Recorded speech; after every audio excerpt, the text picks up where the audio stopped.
It's no secret that both our federal and BC governments are hostile towards the oil and gas industry.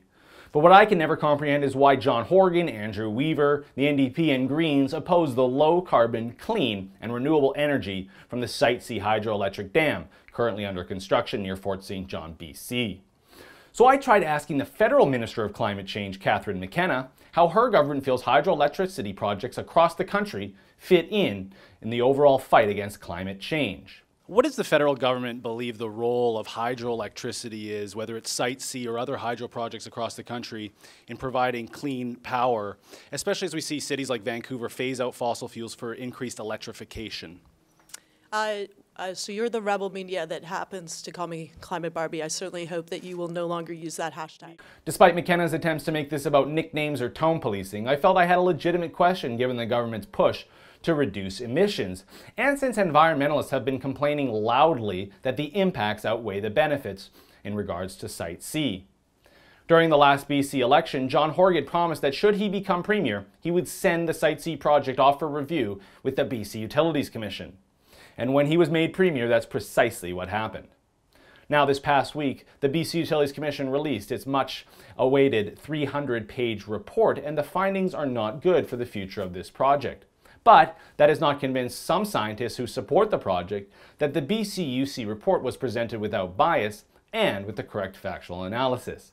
But let's begin with the report findings. The Commission studied 3 potential outcomes for the project. The first looked into whether the project was on time and on budget to be completed by 2024. And then the Commission also studied 2 alternate possibilities. What would it cost to delay and then resume the project sometime between now and 2024? And what it would cost to scrap this project altogether. According to the Commission, the project is indeed behind schedule and about $2 billion over budget. That means the $8.3 billion project is now slated to come in at over $10 billion. Delaying the project is the worst option, according to the Commission. Any delay would add at least an additional $3.6 billion to the project. That leaves canceling it altogether, which would add another $1.8 billion. And what's more, of course, it would mean the loss of 2,200 jobs in a region of the province that is severely beleaguered for employment opportunities. Now, the Commission and the report suggest that there are viable alternatives to meet the energy and electricity demands of the province going forward, but we're not so sure. First, the report painstakingly details the province's electric load forecast.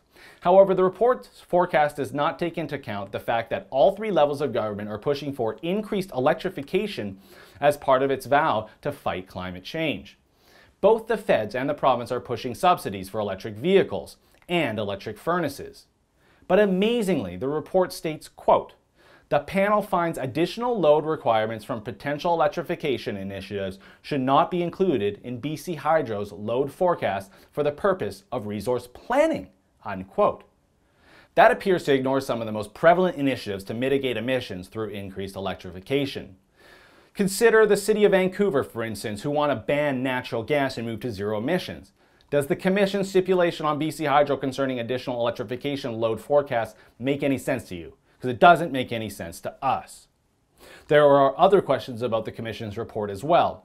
For instance, Rob Skagel of Pacific Phytometric Consultants shared with us what he wrote to Premier Horgan about the report's seeming to lack source citation.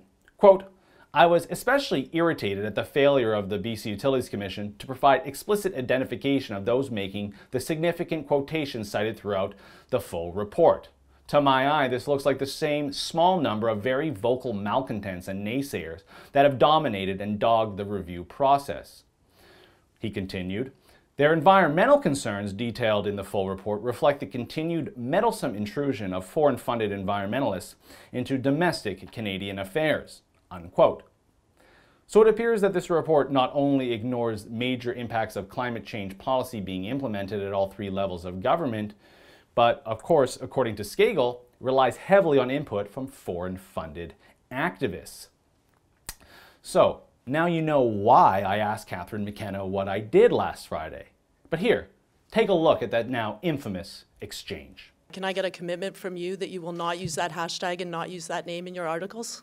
Well, me personally, yes, but I don't Just have for editorial Rebel control Media, over others. please? But if you want to get into it right now, you actually banned one of our correspondents from going to the upcoming conference in Bonn. So how That come is you did not that? true. In fact, I wrote a letter last year encouraging you to come because I think that you can all learn about climate change, how it's Absolutely. real and it's having real I have impacts. a legitimate question about hydroelectricity's role. I just would like a commitment that you will not call me names, that you won't talk about the color of my hair, that you won't make fun of me, and the reason I'm asking you not to do this is because I have 2 daughters, All right. that there are lots of girls that want to get into politics, and it is completely unacceptable that you do this. Well, That you can be a legitimate When you smear organization. people calling them deniers with all the connotations of the Holocaust denial, okay? There is a debate on this science. Now, if you would kindly please answer my question about hydroelectricity, this is very important. There are 2,200 jobs on the line up in the northern part of BC as the BC-UC Commission just completed their report. So I'm very pleased that you've agreed that you will no longer use names that are derogatory to women. Thank you very much. In terms of your question, yes, we all know we need to move to a cleaner future. We agree that we need to look at all forms of energy that is cleaner, that we understand that we need to be working with communities to find solutions that make sense, that hydro is one of the solutions, but we all need to be working together. Now, if climate change truly is the greatest, or at least one of the greatest threats of our time, shouldn't our legitimate question about the role of hydroelectricity in fighting that threat have been taken seriously? Well, we think so, and so do residents of British Columbia, whose lives are directly impacted by the fate of the Site C Dam. For the Rebel.media, I'm Christopher Wilson. Thanks for watching. Never miss a video. Click subscribe on Rebel Canada's YouTube page.